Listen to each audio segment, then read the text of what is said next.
Alors bonjour les amis, alors aujourd'hui on va voir la notion de rédemption. Comme c'est un mot qui est pas forcément clair, on va l'approfondir. Alors par exemple vous connaissez la statue qui est au-dessus de Rio, le Christ rédempteur. Alors voilà, c'est cette notion qu'on va voir avec l'hébreu. Alors le verbe qui va être rapproché à rédemption, avec rédemption, c'est racheter. Alors dans Ésaïe, au chapitre 52, au verset 3, Dieu dit « Pour rien vous vous êtes vendus, ce n'est pas avec de l'argent que vous serez rachetés. » Alors c'est le mot « Gaal ». Alors racheter, c'est aussi traduit dans d'autres textes « délivrer »,« sauver ». Par exemple, Dieu dit dans Exode 6 qu'il va délivrer le peuple hébreu de l'oppression de Pharaon, et ça va être aussi le mot Gaal. Ça parle aussi d'une loi de rachat par un proche, et on va le voir tout à l'heure. Alors, pour rien, vous êtes vendus.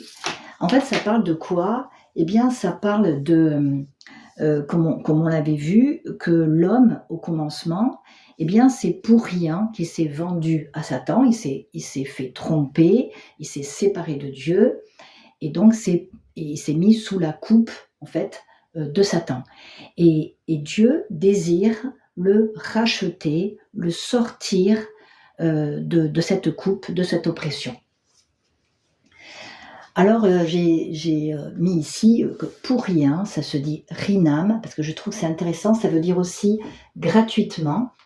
Et c'est un mot qu'on va rapprocher de reine, oui, reine, rinam. Reine, c'est la grâce, c'est la faveur, c'est gratuit. Voilà. Et c'est la manière dont Dieu nous sauve, dont Dieu nous rachète. Eh bien, c'est gratuit, c'est juste par la foi. Alors, on va le voir dans une histoire, dans l'histoire de Ruth. Donc, ça se trouve dans le livre de Ruth, qui est un petit livre de 4 chapitres. Et cette histoire se passe au temps des juges. C'est le départ du premier chapitre, au temps des juges. Au temps des juges, qu'est-ce qui se passe ? Eh bien, au temps des juges, il nous est dit que chacun faisait ce qui lui semblait bon, ou chacun faisait ce qui est droit à ses yeux. C'est-à-dire que Dieu n'était plus le roi, chacun faisait ce qui lui semblait bon. Et dans cette époque, eh bien, qu'est-ce qui se passait ? Du coup, l'ennemi avait le dessus. Alors, il nous est dit qu'un homme et sa femme et ses 2 enfants habitaient à Bethléem. Bethléem, c'est, on l'avait vu, la maison du pain. Voilà. Beit Lechem, la maison du pain. Donc cet homme habitait à Bethléem, maison du pain. Et cet homme s'appelle Elimelech, sa femme Naomi, et avec ses fils, étant donné qu'il y a la famine dans le pays d'Israël, ils décident d'aller faire un séjour dans le pays de Moab, qui est le pays ennemi. Et puis là, ils vont s'y installer. Donc, l'homme s'appelle Elimelech. Eli, mon Dieu, Meler, roi, mon Dieu est roi.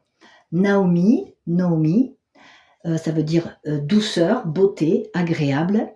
Leur premier fils, Marlon, qui vient de Rala, veut dire fatigué, malade, faible. Leur deuxième fils, Kilion, ça vient de... je ne sais plus comment ça se prononce, ça se prononce pareil, languissant, détruit. Et je me suis dit, quand j'avais vu ça, je m'étais dit, waouh, mais comment ça se fait qu'ils ont des noms pareils ? Et en fait, ils nous dressent un tableau, le livre de Ruth, avec ces personnages et leurs noms, eh bien, nous dresse un tableau de l'humanité, le commencement, la chute et la rédemption. Alors, au commencement, mon Dieu est roi. Au commencement, on est en accord avec Dieu. Et donc c'est la douceur, c'est la beauté, c'est agréable. Et puis ils décident de faire ce qui leur semble bon, comme l'homme qui a décidé de faire ce qui lui semblait bon. Et puis là, eh bien, ça a été la chute. Fatigué, malade, faible, languissant, détruit. Et la descente va continuer puisqu'il nous est dit que Elimelech va mourir et ses fils aussi. Entre-temps, ses fils, suite à leur installation, comme ils s'étaient mariés, eh bien, ils laissent 2 veuves. Et la veuve de Marlon, Ruth, qui veut dire compagne, va suivre Naomi, qui décide de revenir dans le pays d'Israël, de revenir dans sa ville, parce qu'elle a entendu dire que Dieu avait visité et qu'il y avait à nouveau du pain. Alors elle revient, et donc sa belle-fille vient avec elle. Sa belle-fille lui dit « Ton peuple sera mon peuple, ton Dieu sera mon Dieu ». Parce que dans le pays de Moab, c'était pas l'Éternel qui était Dieu, ils avaient toutes sortes de dieux. Donc elle s'attache à Naomi, elle la suit. Quand Naomi vient dans le pays d'Israël, les gens la reconnaissent à Bethléem, et elle dit « Ne m'appelez plus ». Elle dit « Ne m'appelez plus Naomi, appelez-moi Mara ». Et Mara, ça veut dire amer. Voilà. Mara, ça veut dire amer. Donc ça aussi, c'est une image des conséquences de la chute, la séparation d'avec Dieu. Voilà, parce que je suis partie comblée et je reviens à vide. L'Éternel m'a affligée. Donc pour elle, c'est Dieu qui l'a affligée. Elle pense pas qu'ils se sont détachés de Dieu. Elle pense que Dieu est contre eux, que Dieu est contre elle. Et puis elle va voir la grâce, la miséricorde de Dieu.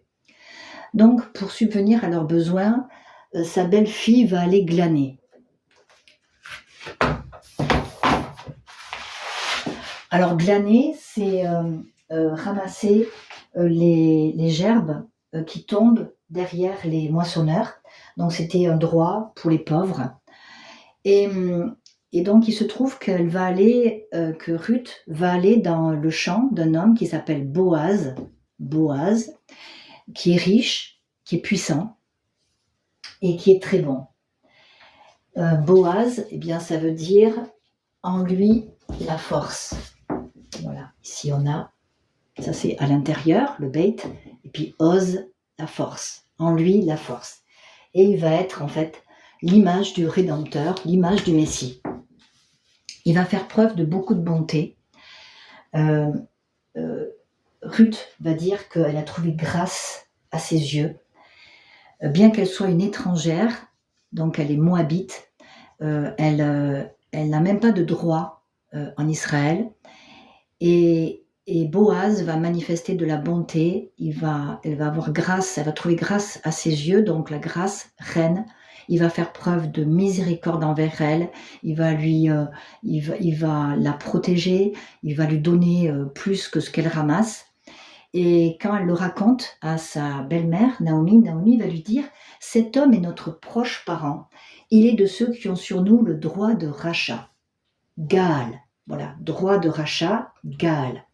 Donc c'était une loi que Dieu avait établie, une loi de protection, afin que quand un pauvre avait tout perdu, comme c'était le cas ici pour Naomi, eh bien il y a un proche parent se devait, si nécessaire, de racheter tous les biens qu'avait vendus cette personne à un moment quand elle était vraiment dans le besoin, afin qu'elle puisse retrouver ce qui était à elle.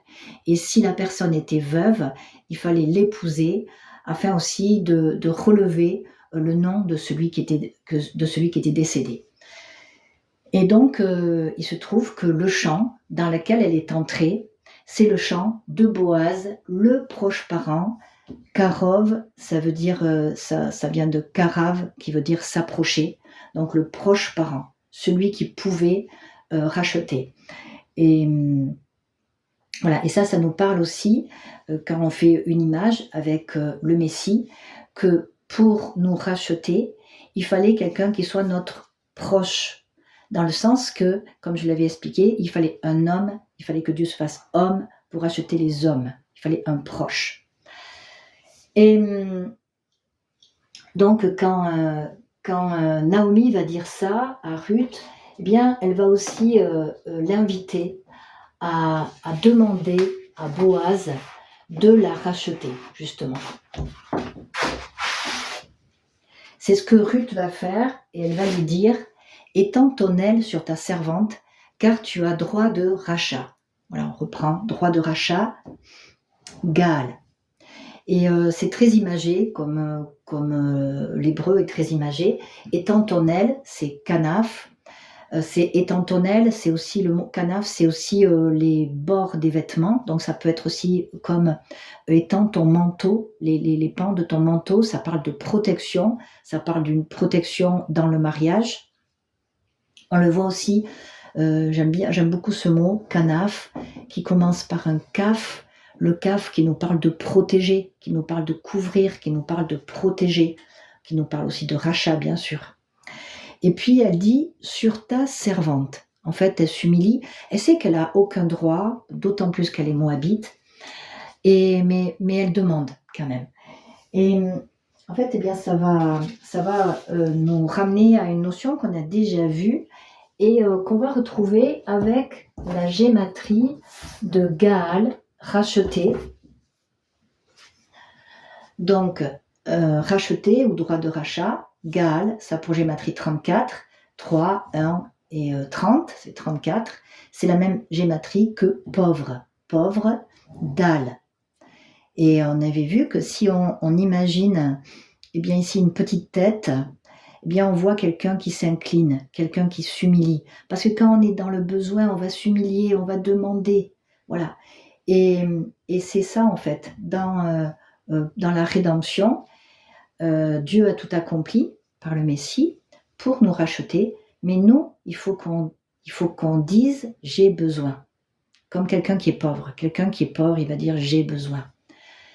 Et c'est ce qui se passe pour Ruth. Elle va s'incliner, elle va dire « étends ton aile sur ta servante ». Et eh bien, ce Boaz qui est le riche, qui est le puissant, plein de bonté, de miséricorde, eh bien, tout comme le Guimel, qui a avec ses jambes, il va courir pour secourir le Dal, celui qui est pauvre. Voilà, la notion de la rédemption. Et pour finir l'histoire de Ruth, donc Boaz, il va répondre à Ruth, eh bien en fait, il y a quelqu'un d'autre qui est plus proche parent que moi. Il a droit de rachat avant moi, et donc il va l'appeler, il va lui dire la situation, et l'homme, il va dire, je n'ai pas les moyens de racheter. Et cet homme, il nous parle en fait de l'homme. L'homme n'a pas les moyens de se racheter. C'est pour ça qu'il nous fallait quelqu'un de puissant et de riche et de bon, c'est-à-dire Dieu qui se fait homme dans la personne du Messie. Et ils vont se marier et Ruth et Boaz vont avoir un fils, Obed, qui va être le grand-père de David. Donc en fait, cette femme qui était disqualifiée par son origine, eh bien à cause de sa foi et de la miséricorde de Dieu, elle va entrer dans la généalogie, elle va participer à la généalogie du Messie. Voilà, ça c'est la grâce de Dieu dans la rédemption.